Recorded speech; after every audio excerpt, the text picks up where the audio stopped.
very insightful session on cultivating our strengths. Now, we all know our strengths, they form the essential elements of who we are.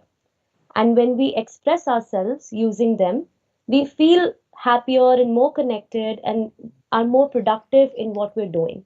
So, in this respect, we'll be having a session on cultivating strengths. We'll be finding a little bit about what are personal strengths, what are personal weaknesses, and why we must know and list out our strengths and weaknesses. We will also be going through some interesting activities and techniques to figure out our strengths and how to improve our weaknesses. And also, the last section will be talking about how we can move from our comfort zone to a growth zone. But before that, let us start and talk about what is a strength. Now, according to a psychologist, Linley, a strength is a pre existing capacity for a particular way of behaving, and thinking or feeling that is authentic, energizing to the user, and enables optimal functioning, development, and performance. Basically, what they're talking about here is that a strength is already existing within us and it helps us to reach our potential and work optimally over there. But usually when we are talking about our good aspects or our strengths, we're making a mistake because typically we look at strengths as just something that we're good at. And interestingly enough, these so called strengths that we know about, this particular information about whether or not I'm good at something, it comes from a very specific form of measurement. For example, I came first in debate competition, so my strength must be public speaking. Or my parents really appreciate that I usually complete my work on time, so my strength can be time management. But as you can see, we're making a mistake here because a strength is supposed to empower us. So, can we really measure this empowerment just through an external and situational measurement? This is why this particular definition is talking about a very important characteristics of strengths, that they are energizing. Activities that rely on our strengths, they are enjoyable and feel as if our energy levels are being raised. While high performance, they can be a result of both strengths use and learned behavior. The experience of increased energy most often applies when we are using our character strengths. So, what is it that when I repeatedly talk about a character strength or a personal strength? These are simply a built in capacity for particular ways of thinking, feeling, and behaving. We will be talking about in great detail in the later section, but right now we just need to know what a personal strength is. Moving on, a personal weaknesses. According to again Linley, weaknesses are the things that which you both perform poorly and find de-energizing or draining. So when weaknesses are used, they lead to feelings of negativity, disengagement, and lack of motivation.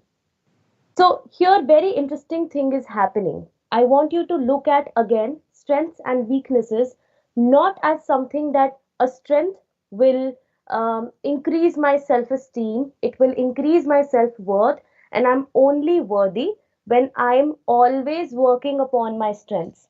And whenever I work on my weaknesses, that means that I'm not good at anything because that is what we usually do. We usually see as strength and a weakness as something that one should have and one shouldn't have. But right now, what we're understanding is a different perspective. A strength is just something that energizes us, and a weakness is something that drains us. So, right moving on, we have 5 benefits of listing down your strengths and weaknesses. Now, usually, you know what happens when we ask questions, tell me about yourself. हम तब ही सोचते हैं कि okay, who am I? And in those questions, we usually go over about what is it that I'm good at, what is it that I'm really not good at, or when someone exclusively asks you about your weaknesses or your strengths. And we tend to overlook the importance of understanding, of knowing, of bringing awareness about this knowledge to ourselves. We overlook the fact that ye knowledge can actually benefit me in the long run. It can really benefit me for my future career path, for my future endeavors. So, the first benefit is that it builds your self awareness. We all know self awareness is a crucial variety of personal and interpersonal setting. When you spend time reflecting on and identifying your strengths and weaknesses, it allows you to consider the various situations where you would shine and where you wouldn't. And this level of awareness means you can play to your strengths and seek support in situations where you are weakest. So, this awareness can help us to understand that in this particular situation, for example, if I'm good at public speaking, then I must get more and more opportunities and grab more and more opportunities where public speaking is required. But if I'm not very structured and I find difficulty in, let's say, following a timetable, then I can seek support over there rather than avoiding it. Usually, what we do when we know about our weaknesses, we tend to avoid being in that situation altogether. Moving on, the next benefit is that it helps us to understand others' perspective. So, when we know about our strengths and weaknesses, it also enables us to understand that there are others also who have the same things. They have the strengths and weaknesses, and this expands our capacity for empathy. So, usually what happens, what we tend to do is we tend to maximize our weaknesses and at the same time maximize other strengths. So, if someone is good at something and I'm bad at the same thing, then I will start to compare myself. But what we fail to realize is that I can be good at something and bad at something else. At the same time, my friend can be good at something and bad at something. So we all have our own strengths and our own weaknesses, and we are all unique in that respect. Having a knowledge of our strengths and weaknesses, it also allows us to identify areas of improvement. So sometimes we might know, within ourselves that which areas do I need to improve on, but we don't really uh, go one step further to make the changes we need to improve proactively. So, actively sitting, reflecting, and creative problem solving around your strengths and weaknesses can actually motivate you to pursue improvements. And this process of writing these things down can instigate the identification that which kind of actions do I need to take, which can create a positive change that I want to see in myself. It also increases your positive self talk. And we all know how important and vital positive self talk is for our overall feelings of content. Positive self talk is also linked to a positive behavioral change. The more I have a positive communication, a compassionate communication with myself, the more I allow myself to believe that I can make a mistake, but at the same time, I can work on it, the more I will be motivated, the more I will be energized. And lastly, it also allows us to appreciate areas that we may have previously undervalued. Now, here, how do you know which aspects of yourself to value if you're unsure what they are? Sometimes we view particular behaviors as negative or weird when in fact they are linked to personal strengths.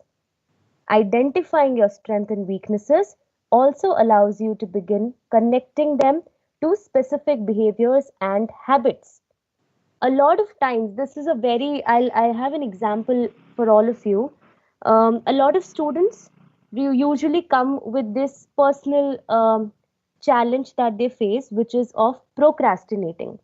So procrastination basically means that we tend to delay our work, and we take a lot of time by actually doing it.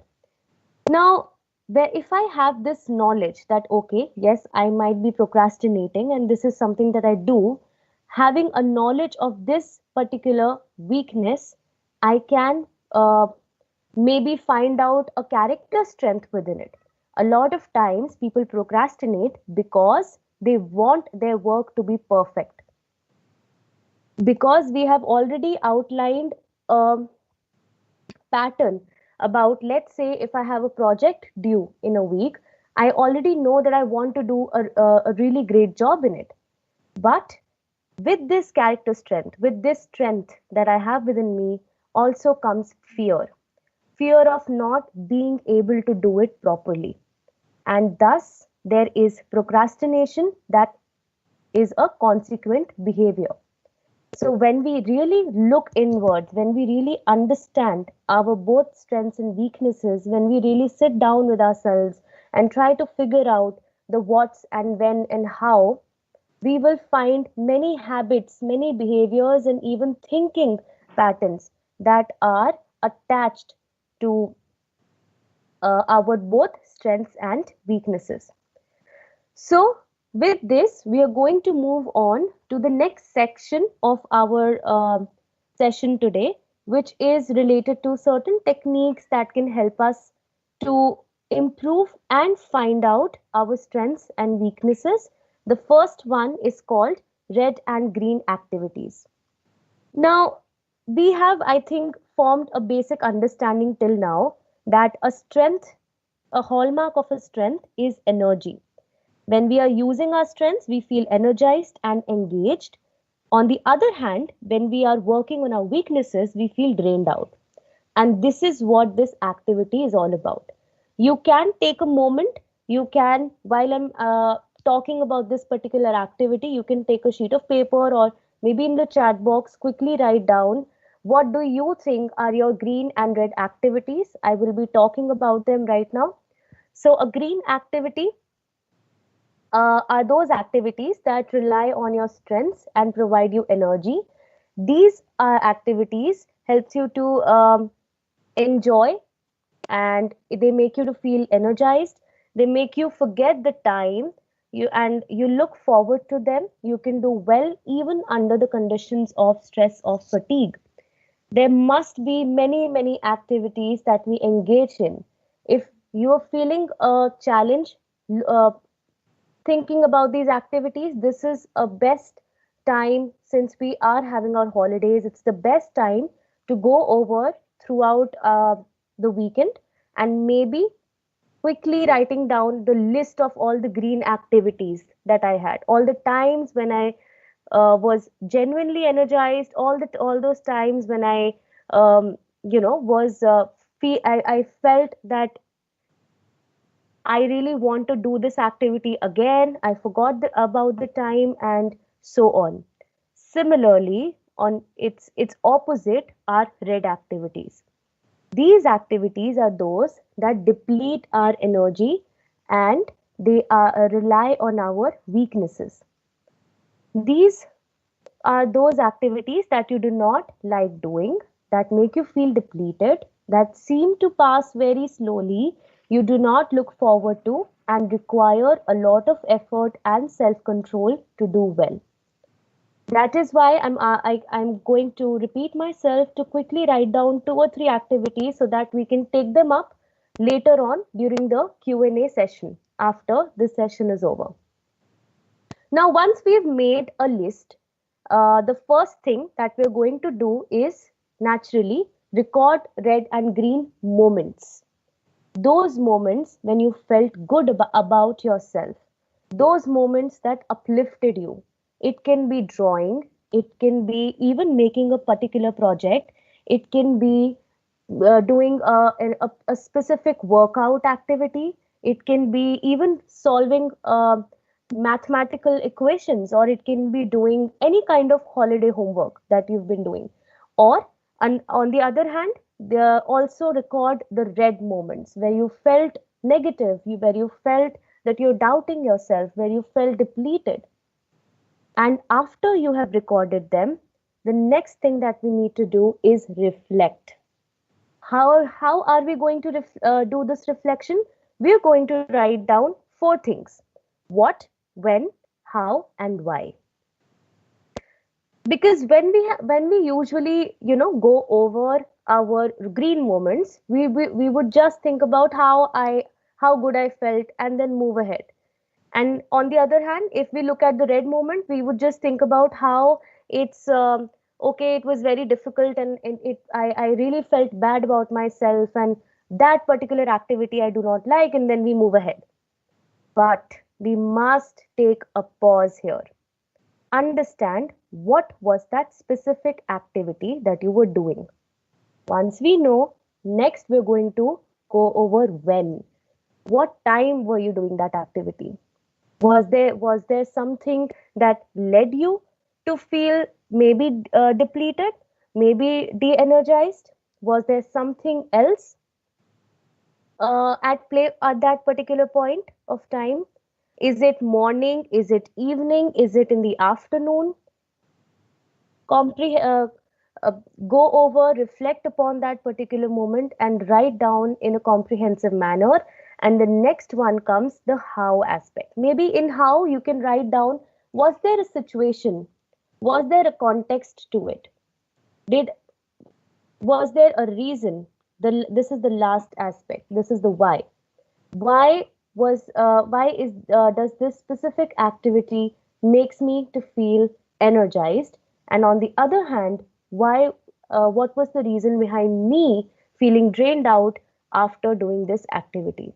Because when you go over all of these four factors, all of these four types of questions, and when you go over all of these different four kinds of perspectives, you will actually find out something completely different.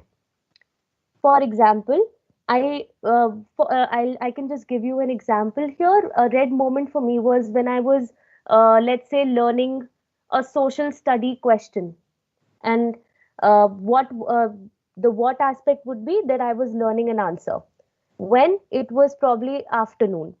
Okay, what did I do before, like during that time? I had my lunch during that time, and I was already feeling drowsy, but I had to learn this because exams are coming. Now, in the how aspect, we're also considering the context. The context is that I'm already I was behind my syllabus, specifically when it comes to social studies, and I really want to quickly learn. So here we're going to understand, what is it am I doing here? Am I learning just so that I have to learn because my exams are coming? Or is there another reason for it? Because right now I'm not learning, I'm not gaining knowledge, I'm mugging up. And maybe the reason, the why I do not like, is that maybe I'm the kind of learner who likes to take it steady, who likes to understand things, who likes to go over different aspects of a, let's say, particular concept. And this is where I realize that I can turn this red moment to a green moment. From here, we're going to move on to learnings. And the last thing that I said is exactly what comes under learning, is how can you effectively deal with the situations that deplete your energy. A lot of times, the moment we understand that, okay, this particular activity is a red, moment for me, and it depletes my energy, so I must always avoid it. But that is not the case, because we must constantly try and deal with such moments.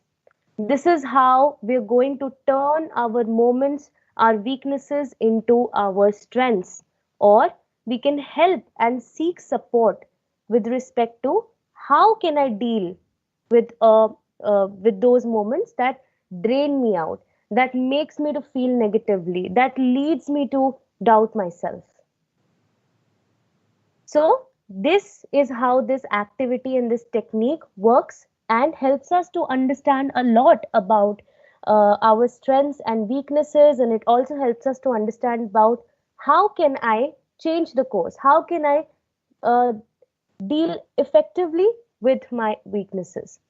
Moving on, I have another very interesting technique for all of you, which is called visualizing.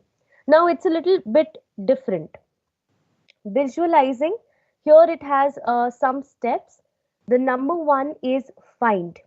So what you have to do is, first you have to find your story. Now here you have to think of a specific time, recently or a while back, when you were at your very best, when you performed the in the best possible manner. Now, you may have been facing a particularly difficult situation, or you may have enhanced an already positive situation, or you were expressing the qualities that make you to feel the most authentic and energized. The experience made you to feel proud and happy to be alive. Develop that story. Think of the time when you all really surprised yourself and performed your absolute best. Go back to that moment in time, and the next step is write that story as descriptively as you can. Allow all of the facts of that story to demonstrate your strengths, your values, what happened in that particular situation, what role did you play, what did you do that was particularly successful or even useful to you and others. What kind of feelings were you experiencing? And then from there, we're going to consider step three, that your story must have a beginning, a middle, and an end. Give the story a beginning, a middle, and try to close your story with a powerful ending. And you might take the approach of reliving the positive experience in your mind. Close your eyes in that moment and relive that experience, that positive experience that you've had, just as you were watching a movie of it, and write it down. Once you're done, the next step is read. So after you have completed writing most of your writing about your experience, go back and read your story. Now, as you read through it, circle the words or phrases or times um, that you would consider to be related to your personal strengths. Just circle them or underline them. And that is when you're going to find your strengths. Write down a list of your strengths that you identified as the result of reflecting upon a time when you were at your best. Now, through these two activities, a very interesting and a very important concept is going to it's creeping in creeping towards us um, quick time and time again, and that is importance of context.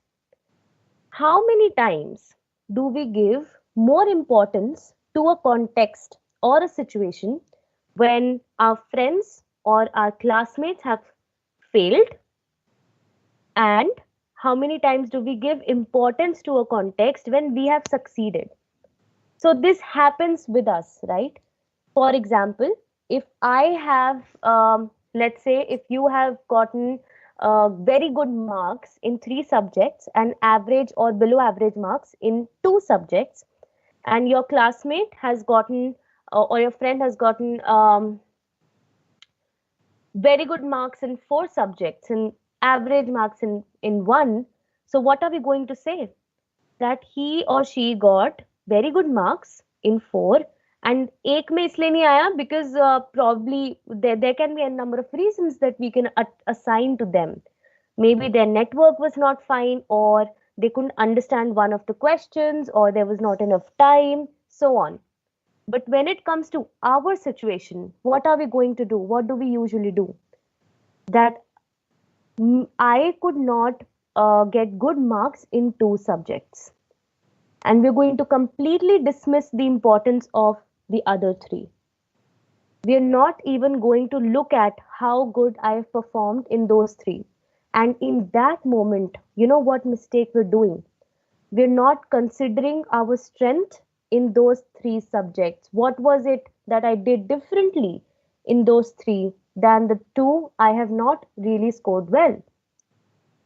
And this is when context comes into play.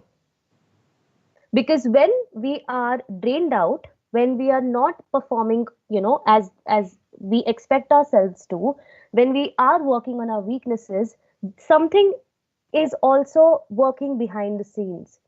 This context is, it's not just situational, it's also in our mind, our internal state. When we are fearful, when we are anxious, when we are stressful, that is also a context that I'm already giving. So think of all those difficult subjects that you have for yourselves. For example, someone might be very fearful of maths and they don't like doing maths. So whenever I'm going to get below average marks in maths, I'm just going to decide it's just a subject that I don't like, and it's subject that I hate, and it's the subject that I'm not good at. This is a context that I'm providing to myself and not giving myself the space to work on it, to maybe look things from a different perspective. So, whenever we are looking at both our strengths and weaknesses, look at why is my strength a strength? What happens? What is it that I do that makes me to behave in my best possible potential? And why is my weakness is a weakness? What is it that happens around me? What is it that happens inside me that is stopping me to behave in my best possible potential? So from there, we move on to a very, very important technique, that is extracting strengths from problems. Now, this exercise, it's a great way to get a new perspective and practice problem solving, all while becoming more aware of your own strengths and learning how to apply them best.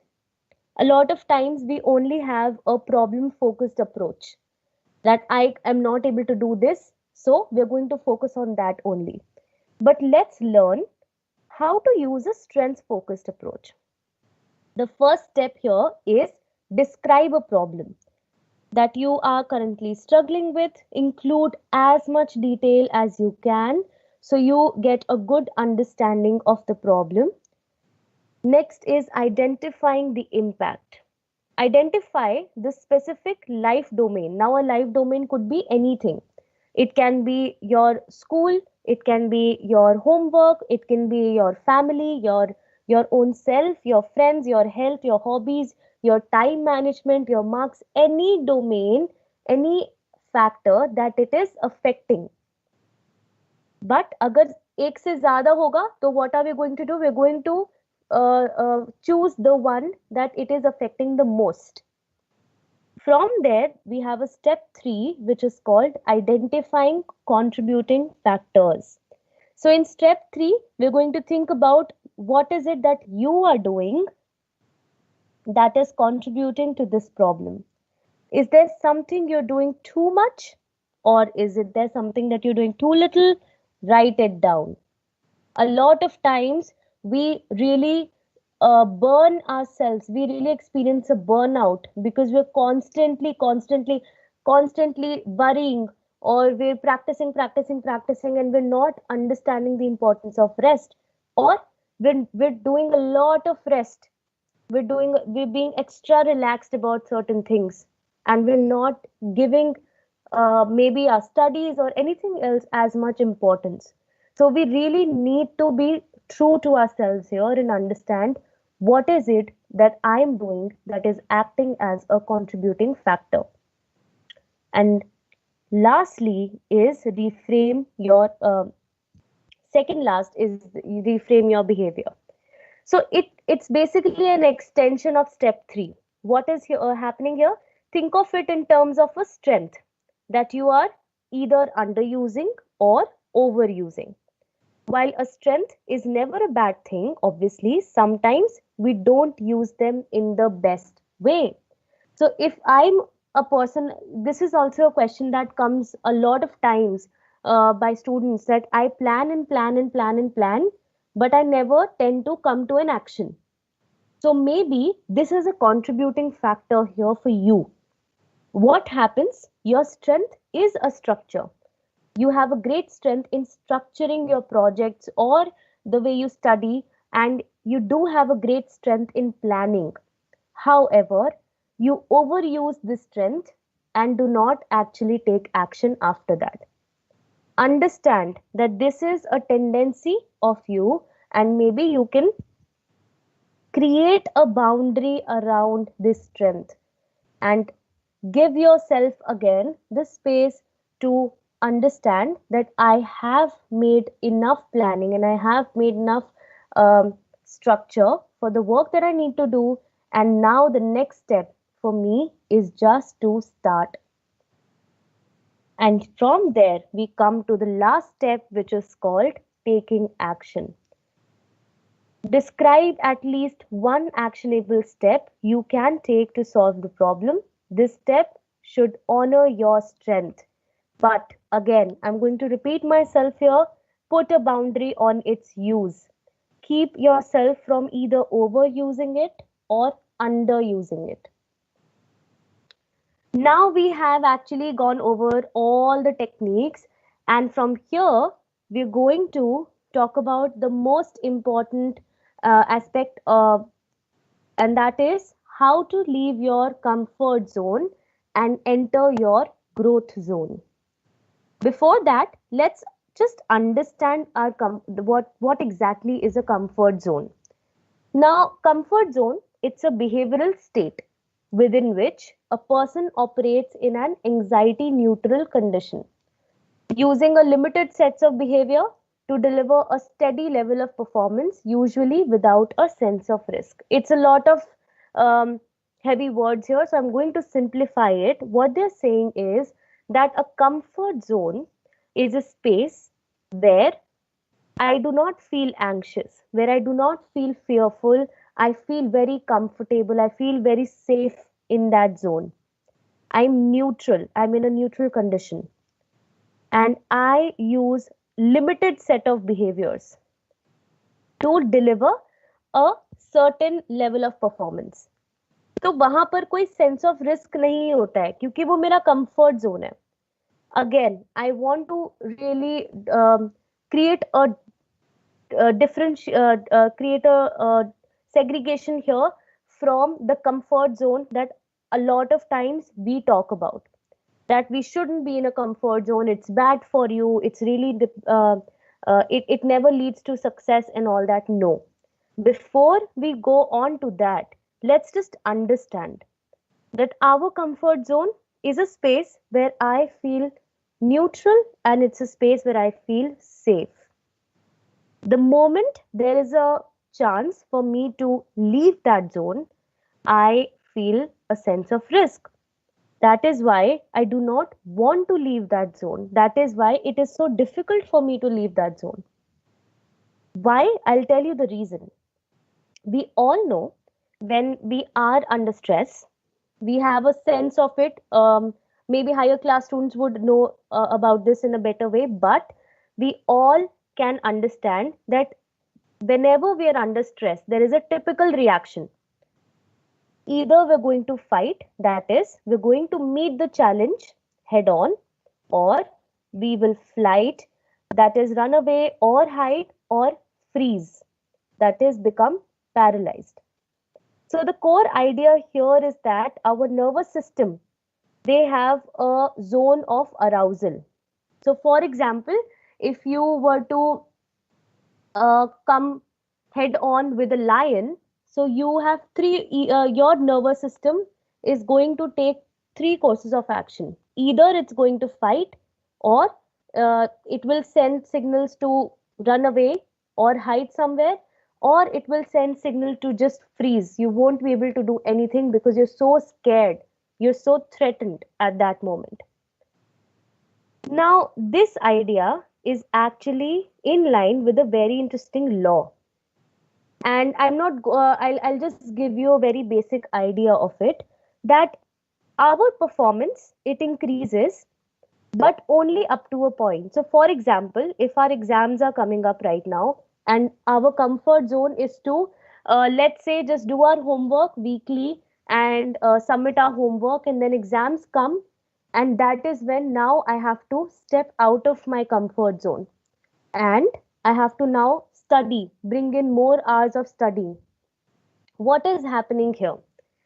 My level of performance is only going to move up to a certain point. The moment I get too far from my comfort zone, I am going to enter panic zone. And this is one of the biggest reasons why we're not able to stay out of our comfort zone, or why we are not able to follow through our timetables, or why we're not able to follow through lots of things that we started in the first place. So, when leaving the comfort zone, let's understand something. Fear, there is a fear zone after when we try and step out of it. For example, we would find excuses that okay, today, for if I want to exercise and if I want to start exercising, today it's too cold, or maybe I'm not going to eat anything, or I'm going to do this and that. Then we find out reasons that I don't have that much ability in me, I may not be that efficient, ye ho hi nahi sakta tha, let's just drop it, or affected by others opinions. That person said, or others said that usually this is not the way of doing things, so maybe my planning is actually wrong, so I'm just going to go back. But we need to understand something. When we start, fear, this fear zone can be a necessary step for us to move on to the learning zone, and from there to growth zone. It takes courage to step from the comfort zone into fear zone. And sometimes we do have a clear roadmap, sometimes we don't. But if we stay there and if we fight it long enough, we will be entering a learning zone where we will find new skills. We will extend the comfort zone till here and deal with challenges and problems. But one thing that I would really, really like to uh, mention here, that in reality, the process of moving from comfort zone to growth zone may not be linear. That means it's not always a straight line. We might start but then come back to our comfort zone. There might be peaks, there might be plateaus, often that they often complicate our journey. Sometimes we even need to retreat to the comfort zone periodically before mustering the strength to leave again. Nevertheless, appreciating the steps can help in tolerating the uncertainty. So while occupying the comfort zone, it's tempting to feel safe, in control, and that the environment is on an even keel. It's smooth sailing. So a lot of times what happens, even especially during online classes, it is really challenging for us at times. Challenging, by challenging I mean it can mean different things to different students here. For me, for one student, that comfort zone would mean to just stay in bed, because obviously we have winters right now, and attend classes from there. And out of comfort zone would mean changing the environment, because our bedroom is meant for relaxing.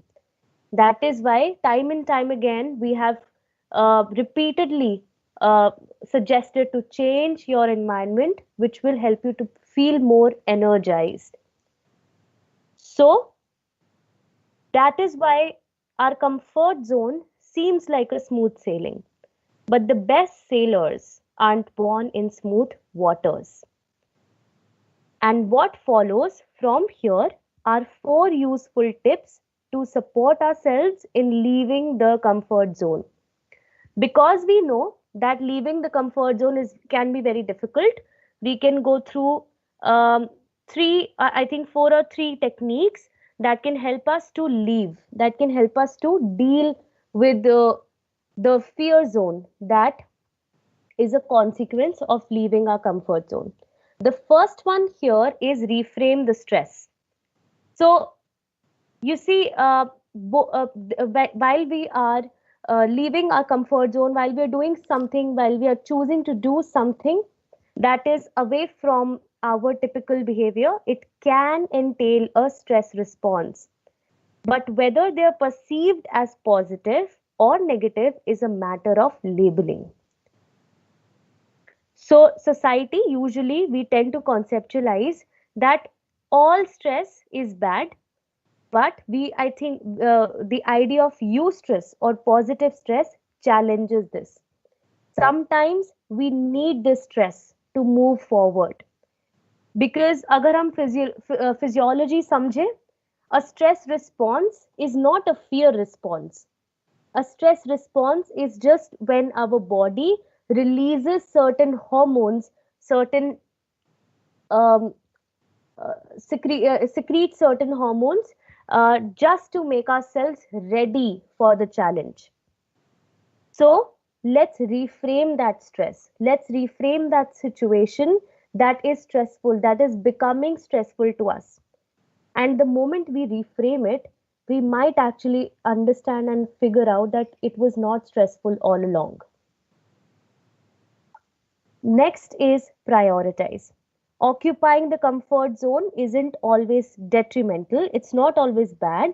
For example, it might be reasonable to stay in your, let's say, it might be reasonable to stay in our bed, you know, as a comfort zone, but not your, but it's not always going to help you to stay focused and attentive and energetic. So maybe at times we can move to our bedroom while we're taking classes or while we're studying, but it's important to go and move away from that relaxing environment, because we all know the longer we sit there, the quicker we feel sleepy. And last, we have small steps. It's okay to take the small steps, methodical steps, as well as larger and bolder ones. Leaving behind the comfort zone doesn't mean recklessly throwing caution to the wind. Every step forward is progress. This is a very, very important part, and we must always, always, always celebrate the smaller steps that we take. So, with this, I'd like to thank you all, and I really hope that today's session helped you to understand the importance of strengths and weaknesses, the importance of looking both of them from a different perspective, and also looking at leaving behind our comfort zone from again a new light. Understand that when you leave from a comfort zone, there will be challenges because we are not used to it. But the more we understand, reframe our thought process, we can get past those challenges and reach our growth zone. Thank you so much, everyone. Now we can take some questions if anyone has a question. Yes, Kamakshi, Yes, ma'am. Good evening, ma'am. good evening. Ma'am, my question is that, ma'am, you said the typical reaction under stress, right, Hmm. ma'am, in the comfort zone section. So, ma'am, here you told about three F's, ma'am, fight, Hmm. flight, and freeze. So, ma'am, Hmm. sometimes while doing some work, which I'm late in, so I feel like freezed because how to come with such a situation, how to come out with such a situation when we are freezed or paralyzed, we do not know what to do. So the first thing that we need to do here is first of all understand the situation. What is different about this situation where I'm frozen and I'm paralyzed? Next thing is, because it's a stress reaction, take it easy on yourself. You don't have to find the reason of about it all by yourself and at that very moment. Maybe I can try and understand what was the reason behind, how did that particular situation affect me, what were the thoughts coming to my mind while that situation happened. Am I fearful of something? Am I frozen, or am I paralyzed because it's shocking to me that this can happen, you know? So there are lot of reasons. जितना हम reasoning cause पे थोड़ा सा try करेंगे to find answers, उतना ही हमारे लिए easy होगा to find a technique how I can work over it.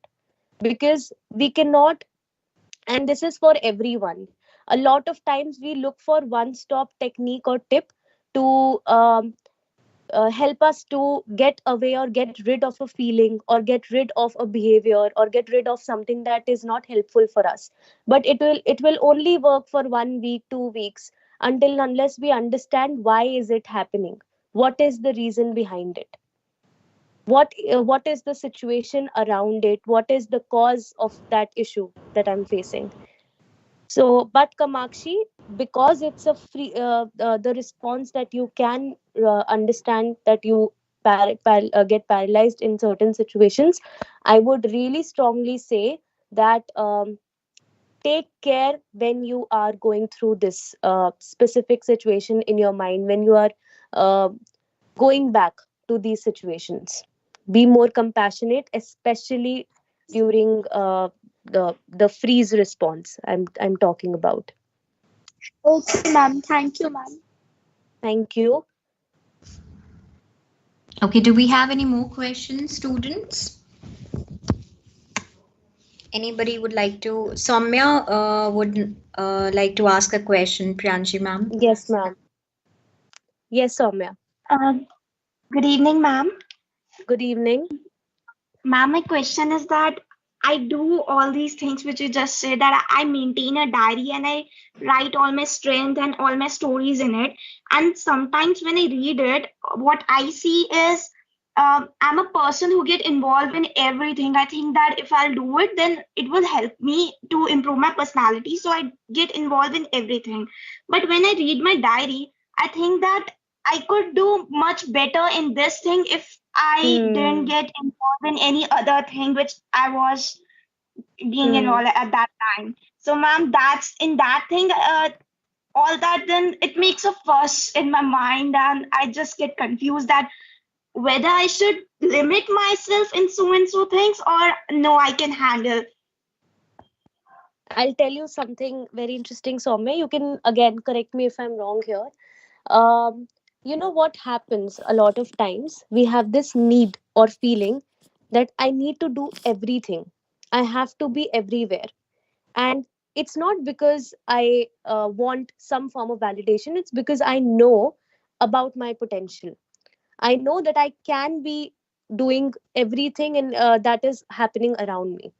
And as you said, once you go back to your diary and see that I could have just done maybe two things out of five and do them properly, great. There, that quality could have been really good for me. So what is happening? There is a conflict, Soumya, that there is a part of you that wants to focus on the quality of your work, but then there is also a part of you that keeps saying nahi, quantity zyada karna hai, aur karna hai, aur karna hai. So let us start. And you said something very interesting here, and you said that should I limit myself? You're not limiting yourself. You are, again, I'm going to go back to that one thing where I said you are overusing your strengths, which is also not helpful to you.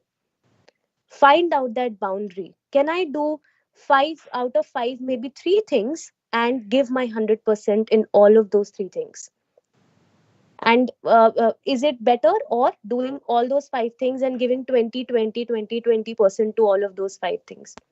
Because you're not limiting yourself. That's the fact, that's the reality and fact I'm telling you right here, right now. You're just choosing to do those things that where you can give your 100% and feel more energized even after that. Yes, So ma'am, I tried hmm, this also, but then I think that whenever I said no to any competition or anything, then I feel like hmm, no, I should have done it or so and so. hmm. Then I feel like I no, I just Soumya, I'd like you yes. to read about something. It's a very interesting thing. Maybe during life skills classes, I think Suruchi Ram and I can take this up. It's called perfectionism. There is a part of ourselves that is called, it's a perfectionistic part. वो part हमारे लिए हमेशा अच्छी चीजें चाहता है. It wants us to do everything in the best possible manner, and it wants us to be in everything, be the best person out there. But I have a question for you. Is it humanly possible for anyone to be best at everything, to be present at everything? Is it humanly possible? No, ma'am. So, whenever you feel that there are competitions that you have not chosen to do, you can just, it's very important to remind yourself that this is probably a perfectionistic part that is coming forward, and just be compassionate that yes, I could have entered that competition, but I am actually overlooking all those competitions that I've really actually done. हो सकता है मैंने 10 competitions में अच्छा perform करा हो, और मैं सिर्फ 2 या 3 कॉम्पिटिशन्स की तरफ देख रही हूँ जो मैंने नहीं किए. So that is also something that we need to be very careful about. We need to again broaden our perspective here. Okay. That's a Okay, wonderful ma'am.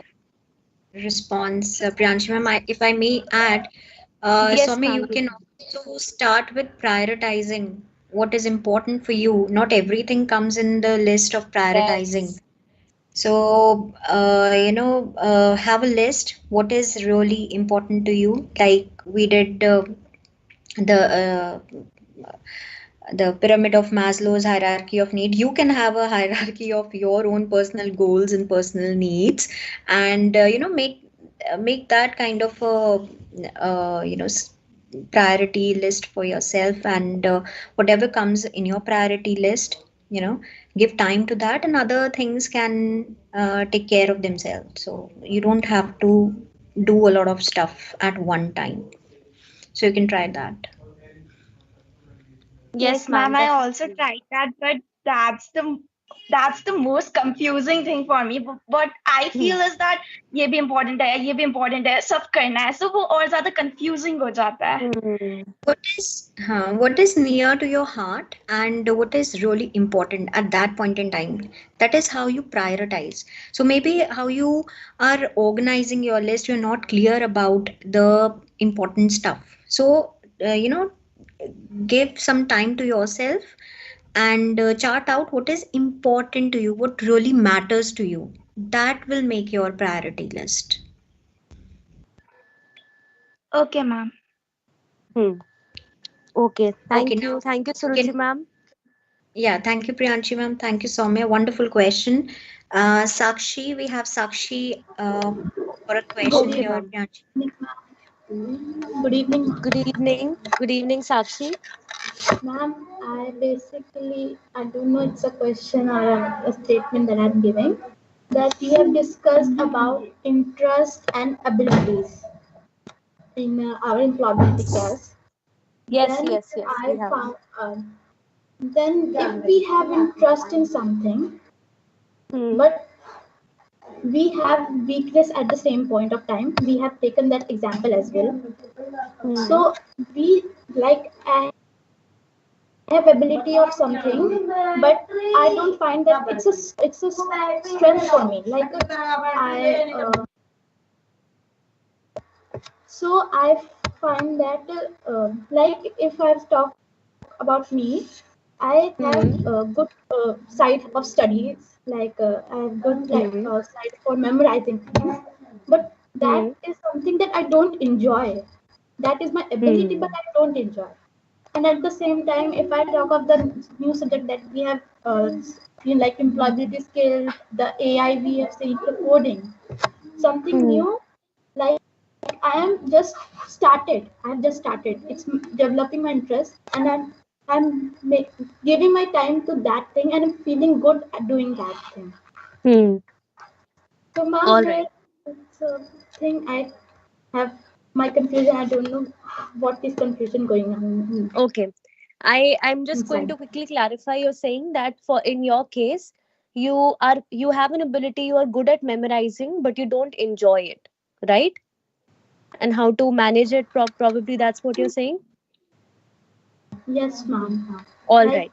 now, Sakshi. I don't feel like study the if it's science. So then the memorizing of things like social science. So I don't like that. Hmm. I can do that. I know that, but I don't like Hmm. doing that, and I avoid it. So I have a That's very, very great answer for you, Sakshi here. If you, I think you were there yesterday in Ma'am Suruchi Ma'am's session, and she very beautifully said that we must have mnemonics. We can probably, I mean, it's a technique that we can use as our mnemonics, and we can use pictures, we can use chunking. Many other techniques were discussed in yesterday's session, and this is my um, a suggestion to you. You know you can do it, but you don't find it interesting enough or enjoyable enough. So what we can do is make our learning or that particular thing a little bit more interesting and enjoyable and fun activity to do. Maybe for your periodic table in your science, you can create flashcards, and flashcards can be created for n number of things in for definitions or for timelines. In those flashcards, if you like to draw, you can do that, because see that is not you wasting time, because that particular learning is going to stay with you for a longer period of time, because um, you are learning it in a more comprehensive and intense manner. So this is where our understanding our weaknesses, abilities, interests and strengths comes into play. If the only reason is that it takes a lot of time, I have to repeat and then learn and repeat and then learn, maybe I can create that specific activity a bit more fun to do. yes, Okay. ma'am. Yes, ma'am. Rightly said. It's fun. We have fun.